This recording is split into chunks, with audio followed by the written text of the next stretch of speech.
watching No Mercy TV. Yeah, son.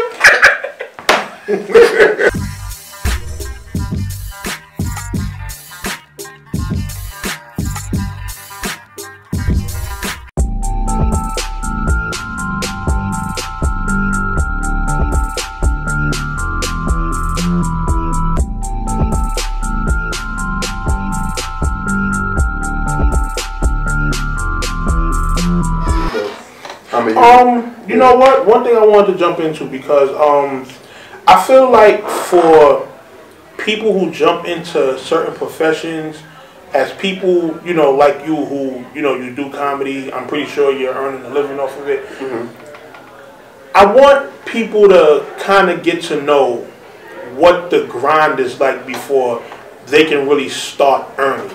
Because, you know, one of the main things nowadays is that, you know, you can go out and get it on your own. Yeah. You can go out and get it on your own. You can build your own fan base and everything. But it doesn't just come overnight. No. So one of the things I would want to ask you is, okay, how long was it, like from the time you really first stepped into comedy until your first paycheck for whatever comedy related? How long was that? Believe it or not, I got paid quickly. In the beginning, I had success very early. Okay. Because it was things called McDonald's Gospel Fest, which they have it every year around Mother's Day, or Father's Day, and like I was actually exposed to big audiences. Like I got to perform in my first couple of years in comedy, the Hammerstein Ballroom, Madison Square Garden, the Prudential Center. Wow. That early? That early. In front of a packed one too. You're not talking about the big garden, the small room in the garden. The theater garden, but I mean it's not like that's not small. Yeah. No, but you know what I'm saying, compared to a club. So I got used to and exposed to big audiences, and especially in churches. There's a lot of people that go to church. Okay. So those audiences was always big, and they also paid a lot. Over time, I had to kind of work backwards because the clubs don't pay as much, especially when you're getting get to know you know, unless you're a superstar. Or even then, you're just really going there to just work out material until you get the big stuff. Okay. So I kind of had to work backwards in that regard. So I got a lot of success early on, and I hit a wall because it was like, all right, I only can go this far. I'm in a box. Mm-hmm. There's still more that I want to do, but I don't know where I want to go because I can't come out of my normal way of doing things because I'm gonna lose this. So it's a sense of comfort, and then every comic goes through this. They get into a place where they're comfortable. They know this set jokes work. They don't write. They get lazy. You know, I'm gonna just get this because this is gonna pay me a certain amount, and I know I'm gonna get it. So I'm gonna just keep doing this. Okay. I'm cool. I'm not gonna push myself. You know, even if people are going further, I'm going to be mad at them, but I'm going to just stay in my own spot because I'm scared to go. You know, and it wasn't until almost recently when I had to step away from comedy and get my personal life in order that I realized that this is something that I'm always going to have because I was like funny everywhere. It was to the point where I was like, why are you here? Like, if you're working at a job and your boss goes, why are you here? You're going to be like, why am I here? So that's when I actually took the, you know, I was like, you know what, I'm going to really do this. And if I'm going to try my best, I'm going to take any risk that I need to take. Okay. And if I fall on my face, at least I did it. And so now, I feel like now I'm starting to reap the benefits of not being fearful, being confident, and just doing me. And so now I'm starting to get that success. Well, all right, so are you... And so it all depends on, to answer your question. Yeah. I'd say this, it's based off experience. You get the money based off of experience, and experience is however long it takes you to get it right. Okay. So if you get it right off the bat, which some people do, Eddie Murphy, he said, I want to be a comedian, I started doing comedy, got SNL, got a movie, got that.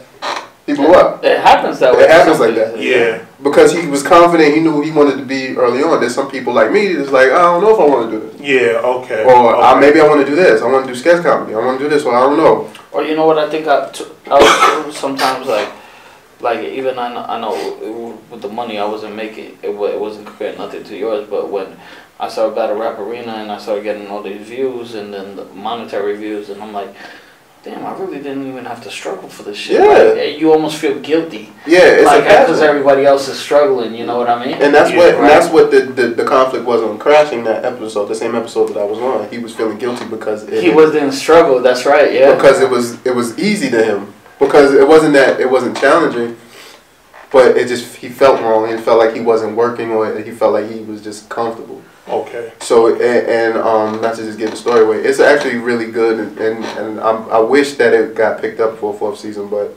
unfortunately they ended it on the 3rd. But they said they're making a movie, so maybe you can make a.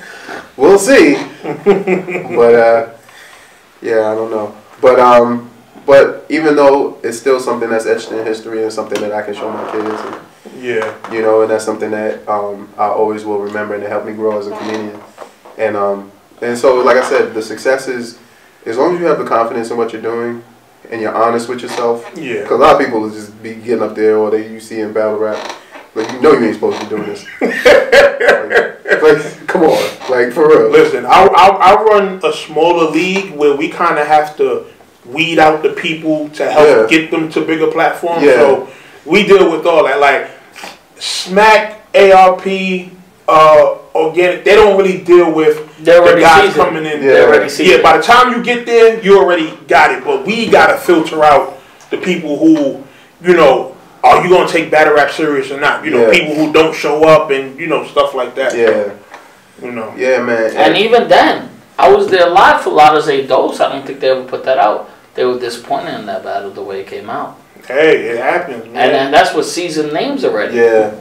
And that's the thing, and sometimes those people don't know how to win and hang it up and try other things. So at this point, you're pretty much making a living off of your talent. Yeah. Okay. And and I also do other things too as well, just to help other people with their talents as well. One of my gifts, I feel, is to see other gifts in other people. Which was a gift and a curse sometimes, because I put more energy in other people. Yeah. And that was another reason why now I'm starting to reap the benefits of, you know, really focusing on myself. But helping other people is my thing too, and that doesn't happen a lot. And a lot of people get surprised, like, "Oh, you actually sat down and talked to me?" Like, yeah, I just was here. Like, yeah. You know, so. I'm gonna go get some Robitussin though, for real. Yeah, you're gonna need it. Struggle through this joint, but I got it. I got to. Yeah, you definitely did. And we appreciate you, you know, coming through and chopping up with us. Well, can you take us out of here? Oh no, okay, we'll give a drop from you in the Omo voice. Okay. You are now watching No Mercy TV. Okay. You are now watching No Mercy TV Omo voice. Okay. You are now watching No Mercy TV. Yeah, son. That tickles. Yo, the Mercy TV Podcast. Shout out to Fudge. We just had him. Dope interview. Hysterical. Got to talk about a lot of things. Get into his career.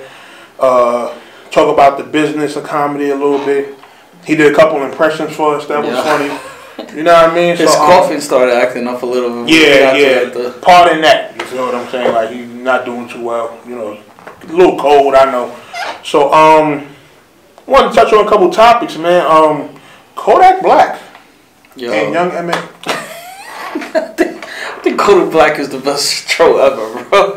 First of all, that is like the weirdest combination of people. Like, Kodak Black and Young M.A. It's a weird combo. Like, what the hell? Like, how did this start? He said on a song that he was smashed. Yeah. And she got mad about it? And I think she got mad. And then he said she acted like she don't have a pussy penetrated. Listen, man. Listen. She's a female.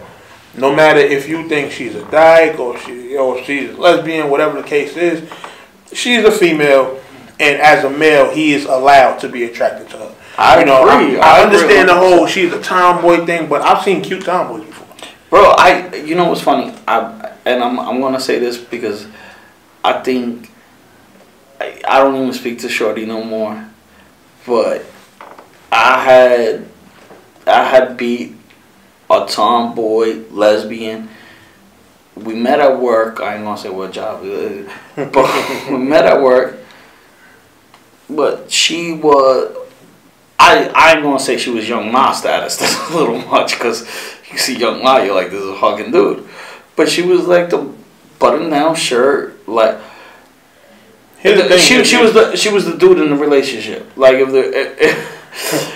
the AG. Yeah, the aggressor. So, and then one day we were at my crib and I told her before I thought she was cute. I think tomboys are cute anyway. I thought she was, and then one day we're like just chilling. She's like, oh, you think you could have a smash without telling anybody? Now I'm telling everybody. Nah, but I'm not putting the word out there though. I was like, yeah. And then she started coming on to me. That shit was crazy. So, boom. So I smashed. This is the thing, man. If you smash, she's not a lesbian. Fuck that. But she still has, to this day, she's still going out with a girlfriend. She considers herself going out with a girl. But she would, yeah, she was the aggressor. But, I mean, she was a little more female than Young Ma. Here's my thing. You smashed. Yeah. She obviously had a wet vagina. Yeah. And let you smash. Yeah. That means she was attracted to you. And she had big knock. Which means she's attracted to males. So, in that... She's bisexual, you're saying? Right. Let's say that. But she's not lesbian. But what I mean, in her relationship, she wasn't, the girl was this is the only girl she been with, kind of deal.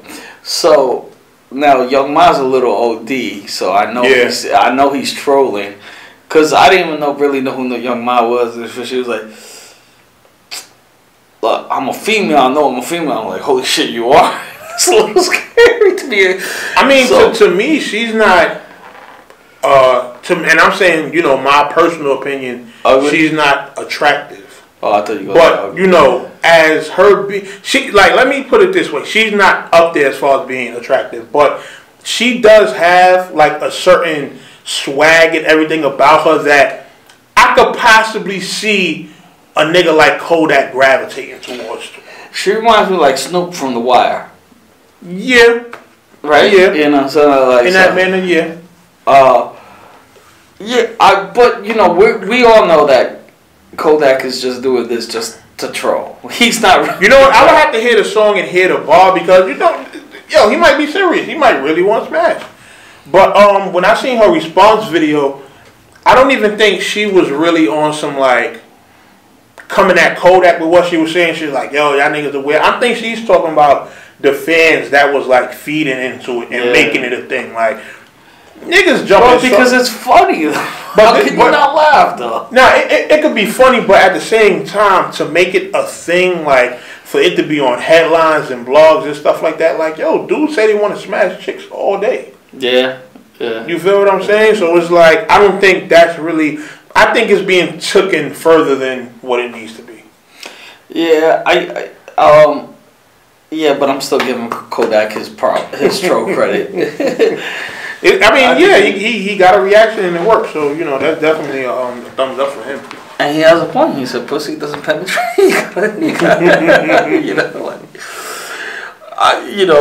Like I said, I think Young Ma is I think he chose her because she's the most.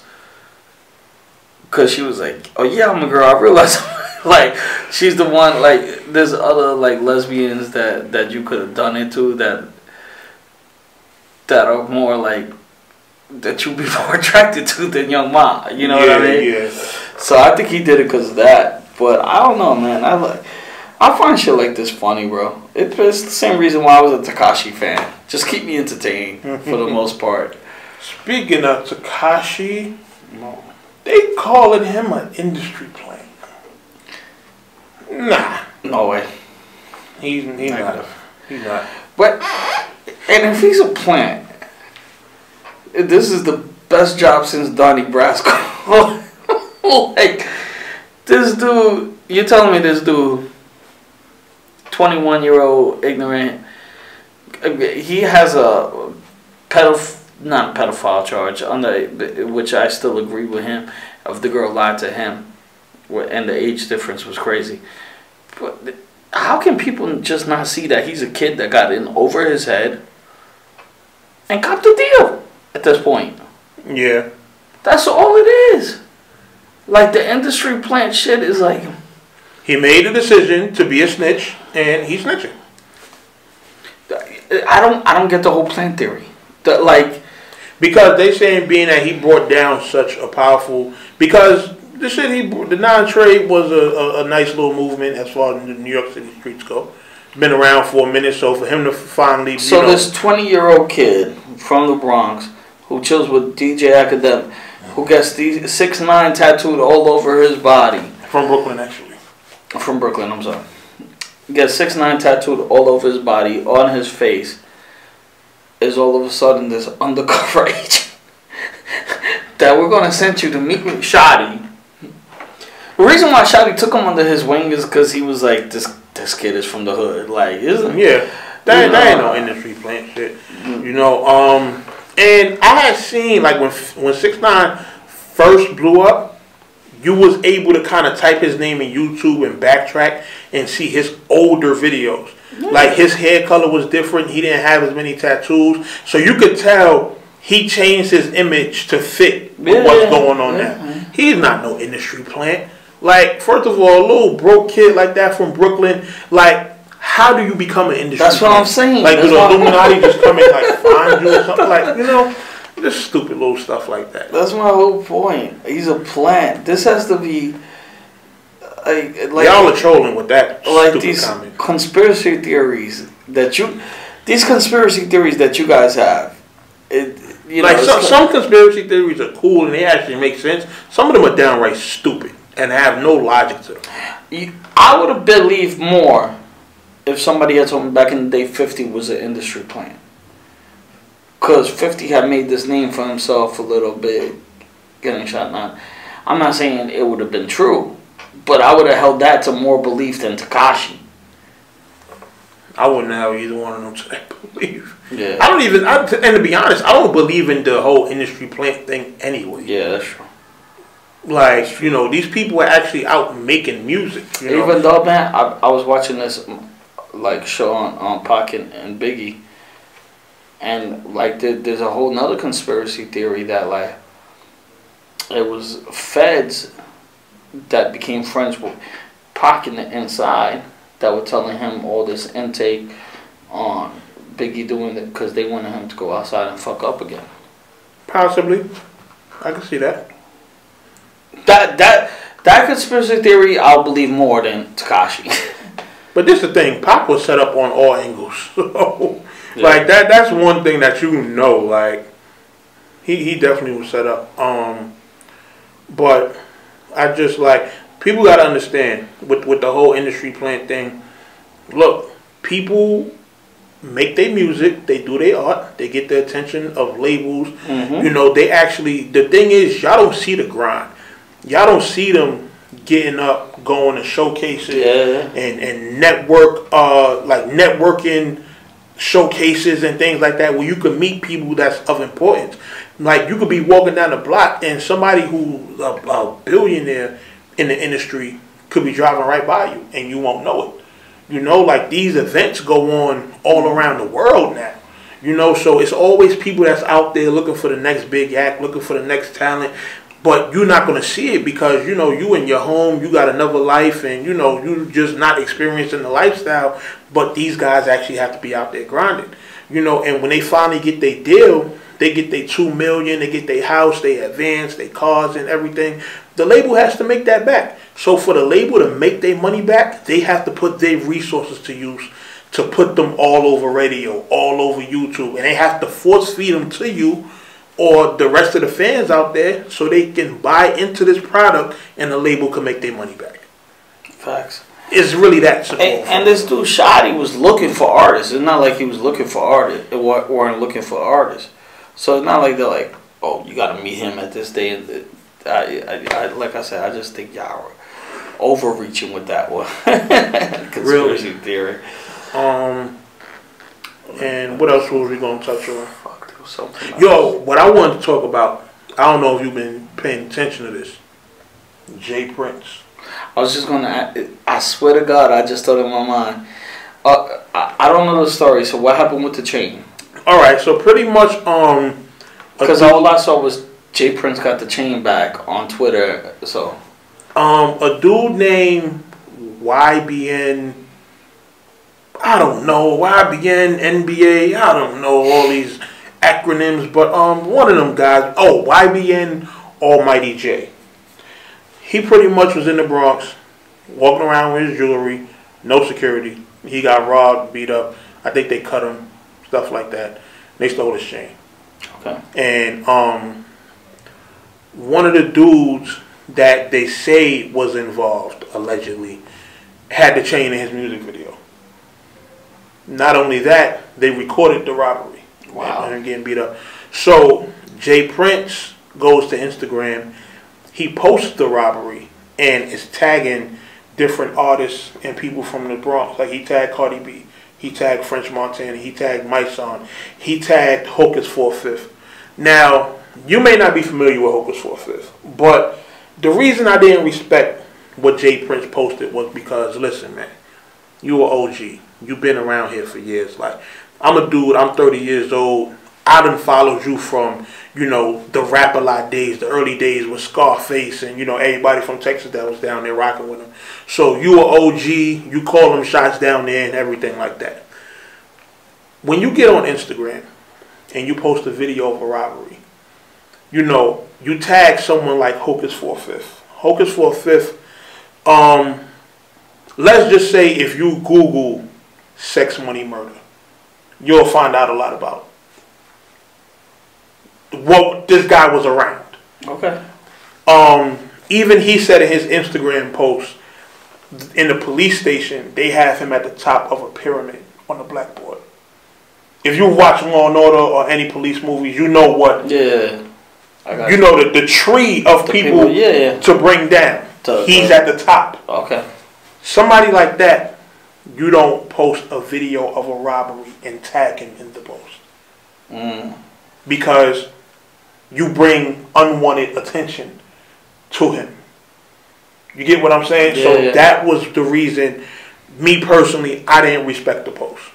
I don't think, I understand who did it. Yeah. Who said? And I understand he was trying to get a point across, but you do it privately.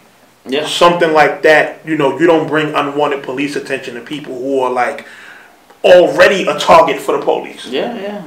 You understand? When you're at the top of But his point of tagging them was to threaten them, or no, but to say because it was people from the Bronx that robbed this dude. So he wants the OGs from the Bronx to be aware of what's going on to try to help the situation. Oh, you get what I'm saying? But they said the chain made it back. No. Yeah, that today, the chain got back, but it's still, you could have handled it in private. The Instagram has a DM feature. The same way you was able to tag these people, you could have searched their names, went to their pages, and DM'd them. Yo, I need this is the situation going on. I would like your assistance. Okay, I got what you're saying. He basically set out the hit list right there. Yeah. Yo, these people, you take care of this. Yeah. Gotcha. But you don't do that on, public forum like Instagram. You DM these people, you do what an OG do, make phone calls. When you post stuff publicly on social media, that's not how OGs operate. Yeah. Had it not been for social media, you would have had to pick up your phone and make phone calls. So don't take social media and bring stuff like that to the forefront.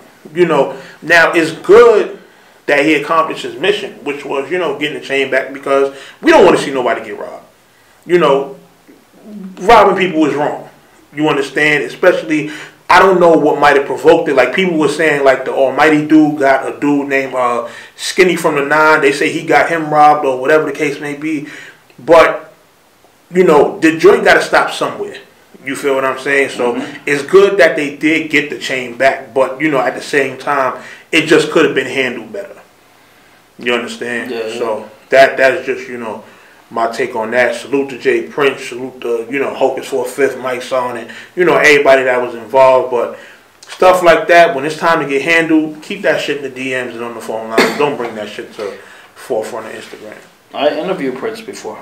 But not for rap. Jay Prince? I gotta find the clip. I'll show you. Wow. I used to do booking for a rap show on the ground boxing. Okay. So I gotta find it on Blog Talk. So I didn't even realize what my boy was like. Yo, Jay Prince, man, this dude is street legend. I'm like, yeah. Did y'all do Jay Prince or Jay Prince Jr.? No, Jay Prince. Jay Prince. Oh, Jay wow. Prince. I'll find the episode for you. Actually, I think the same episode we got Roger Mayweather. Wow. Okay. But I only got the audio. Okay. If I find it, I'll show it to you. So what happened was, I don't know. I had a skill with getting guests back in the day on Google and stuff. So Jay Prince was involved in boxing. Yeah, yeah. So I went through him the boxing route. I didn't, so I forgot what I checked out boxing, but I was like looking this boxing up and stuff. I found his number. Wow. Called him up, texted. And at the time, I wasn't even doing Battle Rap Arena yet, but I was talking to Lush for Grind Time. Okay. And I even had Jay Prince interested in coming to a Grind Time event. I was going to put them in connection with each other. Wow. But that fell through. Yeah, bro, That'd have been huge. That'd have been huge. I'm telling you, yeah. It's on the Grind Boxing, Roger Mayweather, and Jay Prince episode. Okay. Let me see if I can even Google that shit right now. See if it's on. Yeah, but nah, Jay Prince is a legend. He done definitely put in his work.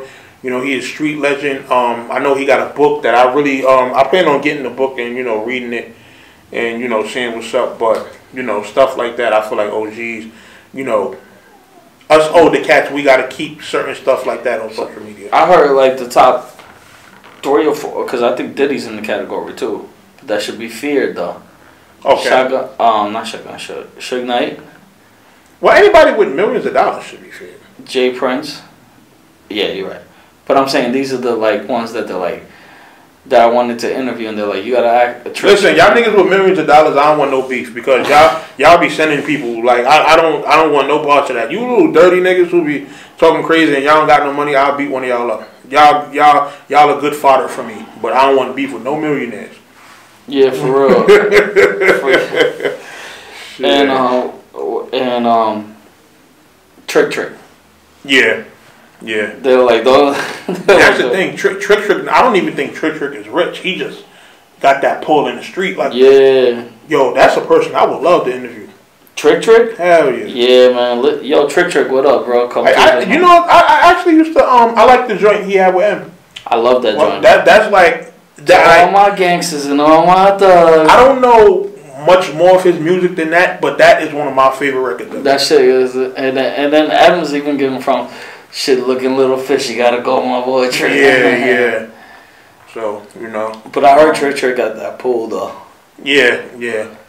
Like he done got into it with a whole bunch of different people. When on the URL stage, I'm like, why didn't they stop Trick from going up to the stage? They're like, you don't stop Trick. You wasn't there, was you? Nah. Oh, okay. I didn't follow. But when I saw the footage, I was asking like URL people. I'm like, yeah, why didn't Smack stop? They're like, you don't stop Trick from going, bro. Yo, that's funny. They were like, you don't do that. Yeah, you leave Trick alone, man. Leave that guy alone. First of all, he already look like he's like an ex-football player. He'll probably whoop your ass himself. But the fact that he got pulled like that as well, oh nah. That's a person you leave alone, So those are just some random topics we wanted to touch on. Ain't really nothing else, So we got a lot of content we're gonna drop. Mookie's still my boy. Listen, man, Mook gotta fix that somehow. He said some bullshit, so you know what I mean. And I don't stop being a fan of people's talent when they do shit like that. Facts. But it's just like that particular thing, Mook. Nah, that wasn't cool, man. That wasn't cool. You feel me? But that's my personal opinion. Other people might think differently. Whatever. You feel me? So yeah. Shout out to my boy Fudge. He had me in tears today, bro. Word. Shout out to him. He'll be good if he was in the battle rap world. He'll be great interviewing people on the field. I think. You think so? Yeah. Okay. That might be a dope idea. See if we can get him, intertwined with that somehow. But yeah, No Mercy, Jesse Rican, Follow me on Twitter at NoMercyHarlem. Follow him at JesseReekin1. I be forgetting to put the 1 sometimes. But if you type in Jesse Reekin, he gonna come up. So only Jesse Reekin that matters. Anybody else who got the name Jesse Reekin Punk, do not follow them. Follow Jesse Reekin1. And that's it. We out of NoMercyTV Podcast.